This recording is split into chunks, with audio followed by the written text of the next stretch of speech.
कुणबी प्रमाणपत्र निर्णयाविरोधात ओबीसींनी याचिका दाखल केलेली आहे। या जनहित याचिकेवर आज उच्च न्यायालयात सुनावणी होणार आहे। मराठा समाजाला सरसकट कुणबी प्रमाणपत्र देऊ नका अशी ओबीसी संघटनेची मागणी आहे आणि याकरता ओबीसी संघटनेचे अध्यक्ष मंगेश ससाणे यांनी ही मागणी करत या सगळ्या संदर्भात एक जनहित याचिका उच्च न्यायालयात दाखल केली आहे, ज्यावर आज सुनावणी होणार आहे। याविषयी अधिक माहिती घेऊया आपल्या प्रतिनिधी मीनाक्षी मात्रे यांच्याकडून। थेट जाऊया मीनाक्षीकडे।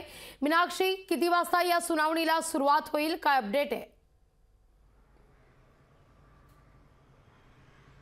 लागवी मराठा समाजाला कुणबी प्रमाणपत्र देण्यात येऊ नये अशा मागणीकरिता आपण पाहतोय की जनहित याचिका जी आहे उच्च न्यायालयामध्ये दाखल करण्यात आलेली आहे। ओबीसी संघटनेचे कल्याणचे जे संघटना आहे त्याचे अध्यक्ष जे आहेत मंगेश ससाणे यांच्या माध्यमातून ही याचिका जी आहे ती दाखल करण्यात आलेली आहे। याचिकेमध्ये एकूणच आपण पाहू शकतो की मराठा समाजाला कुणबी प्रमाणपत्र देण्यात येऊ नये, यासोबतच मागच्या 2 महिन्यामध्ये जे प्रमाणपत्र देण्यात आलेले आहेत ते स्थगित करण्यात यावे अशी देखील मागणी करण्यात आलेली आहे। त्यामुळे मुख्य न्यायाधीश देवेंद्र उपाध्याय यासोबतच आपण पाहू शकतो की न्यायाधीश जे आहेत 2 न्यायाधीश आहे आणि यांच्याच खंडपीठासमोर ही सुनावणी पार पडणार आहे। त्यामुळे डॉक्टर आरिफ आणि देवेंद्र उपाध्याय या दोन्ही न्यायाधीशांच्या समोर ही याचिका मांडली जाणार आहे आणि एकूणच या याचिकेमध्ये काय नेमकं दाखल करण्यात आलेलं आहे, सुरुवातीला याबाबत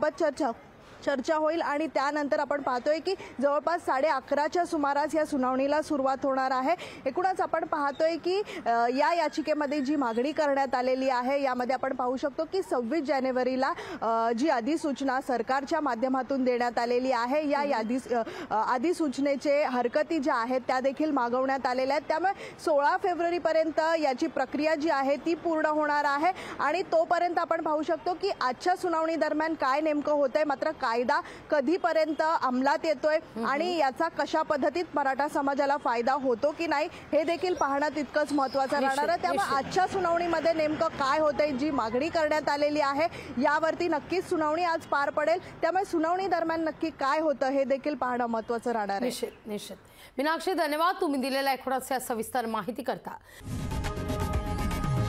लोकशाही मराठी ऐका, पहा, जागरूक रहा।